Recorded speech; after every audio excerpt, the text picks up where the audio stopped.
Okay, our first call to Marshall is going to be the inbound call at about 30 miles out.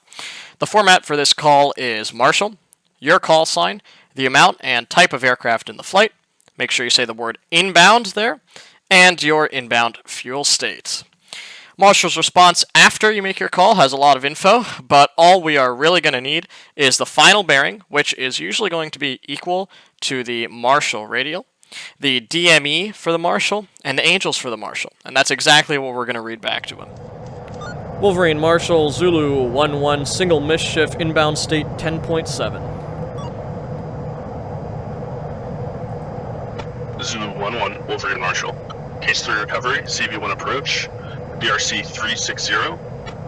Zulu 1-1, Marshall on the 350 radial, 21 DME, Angel 6, final bearing 350, expected approach time +7. Marshall on the 350 radial, 21 DME, Angel 6, Zulu 1-1. Okay, now that we've picked up our Marshall info, we need to know exactly what our Marshall stack is going to look like. So the Case 3 Marshall stack is pretty simple. Start by imagining a circle and put a dot at the 3 o'clock position of that circle. Now imagine the aircraft carrier with a line heading straight through the runway on what is called the final bearing. Place that dot on the line and move it so that it is exactly how far behind the carrier the Marshall told us it should be. In this case, we were told 21 DME, so 21 miles out behind the carrier. Move that dot up to the Marshall's altitude, in this case 6,000 feet. To fly the Marshall correctly, fly along that circle in the counterclockwise direction. Whenever you pass through that dot at the 3 o'clock position, you should be precisely on the line shooting out of the carrier. To ensure you're on that line, set your HSI to the final bearing, which is the heading of the runway, and line that orange needle right up in the center. Now that we've flown up to our Marshall stack, we should let the controller know that we're there. We'll do that by calling established along with our altitudes. Wolverine Marshall, Zulu 1-1, established, Angel 6. Zulu 1-1, Wolverine Marshall, roger. We will continue to fly along this Marshall stack at a speed of 350 knots until the controller tells us that we're cleared for our Case 3 recovery. While we're waiting to be cleared for the Case 3 recovery, let's review what our Case 3 approach will actually look like. If you remember that line shooting through the carrier that I mentioned earlier, the approach is basically us flying down that line at various altitudes and speeds until we intercept the carrier's glide slope, at which point we will fly needles. More on that later. We will exit the Marshall stack at the 3 o'clock position so that we're already lined up on the final bearing. Immediately after doing so, we're going to call commencing along with our fuel state, slow down to 300 knots, and begin descending at 4,000 feet per minute. Once we hit 5,000 feet, we'll make our platform call and shallow the descent to 2,000 feet per minute. We'll level off the descent at 1,200 feet, and once we're level, we're going to bring the speed down to 250 knots. This would also be a good time to check that our comms menu is open and set to the carrier, which will always be CVN 78. At 10 miles, we'll call see you at 10. At 6 miles, Marshall will clear us for ICLS Lock-on. At this point, we'll request landing from the AI ATC.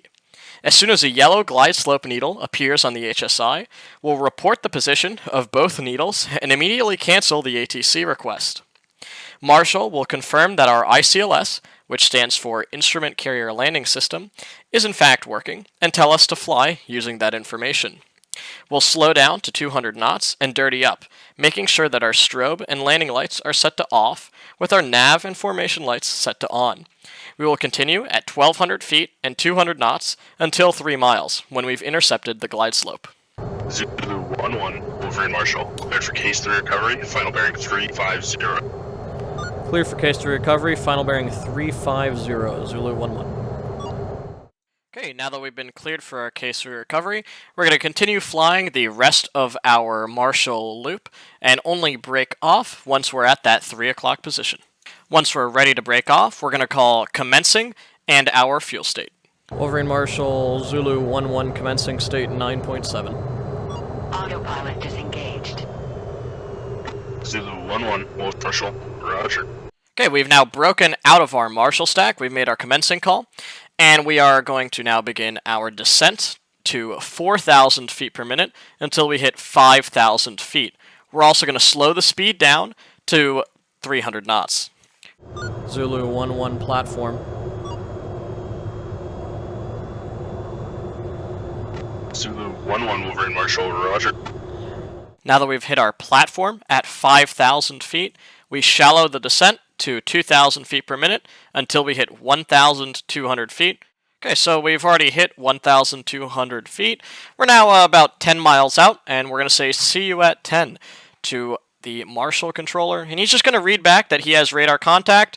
That exchange is basically just to make sure that he's paying attention to us. Also, now that we're down to 1,200 feet, we slow down to 250 knots. Zulu 1-1, see you at 10.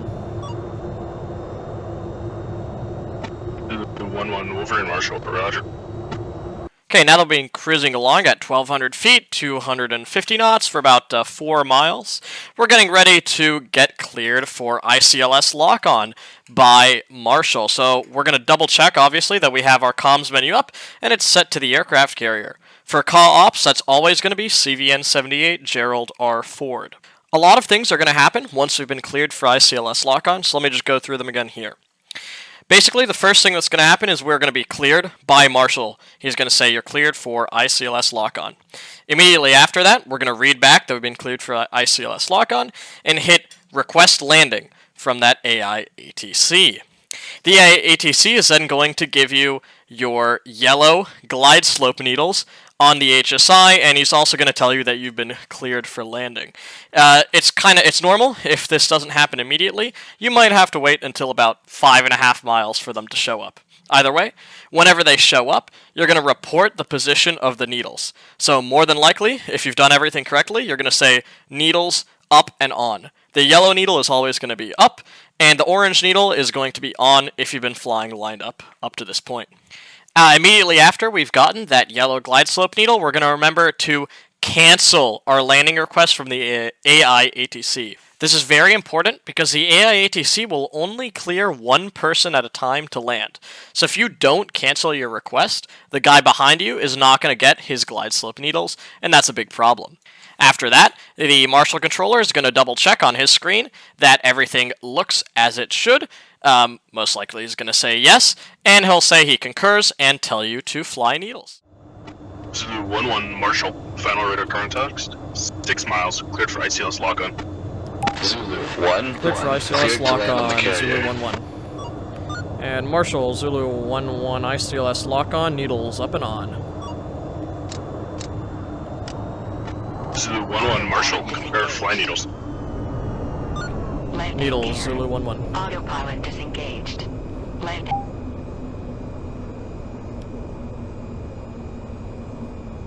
Zulu 1-1, tower, roger, canceling the request. Okay, great. All of that's done. We hit 6 miles. We were cleared for ICLS Lock-on. We requested landing from the AI ATC. Got the yellow glide slope needle almost immediately that time. Reported the position, which was up and on since we'd been flying the approach correctly. Then we canceled the request. Now what we're going to do is slow down to 200 knots and dirty up. So dirty up means gear down, flaps down, hook down. And since we're doing night operations, we're also going to check that our strobe and landing lights are off and that our nav and formation lights are on. We're going to continue flying at this configuration until the LSO tells us that we're approaching glide path at 3 miles. Zulu 1-1 Marshal, approaching glide path. Zulu 1-1.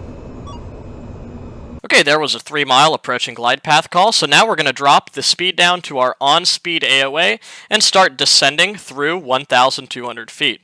We're actually going to use the HSI to fly this part of the approach. That's why we say fly needles. Something very important to remember with the HSI is that you want to chase the needles. So if the yellow needle is above the center, that means you're low, and you need to chase it by going up. Basically, you're just going to fly down with the needles centered until the LSO tells you to call the ball at 3/4 of a mile. At that point, you're going to call the ball as you've done in your case 1 and you're used to doing, and then you just fly it like a normal landing. Zulu 1-1 3/4 of a mile, call the ball. Zulu 1-1, mischief ball 9.2.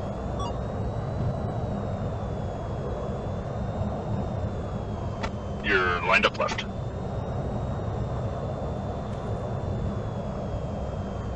Slightly right for lineup.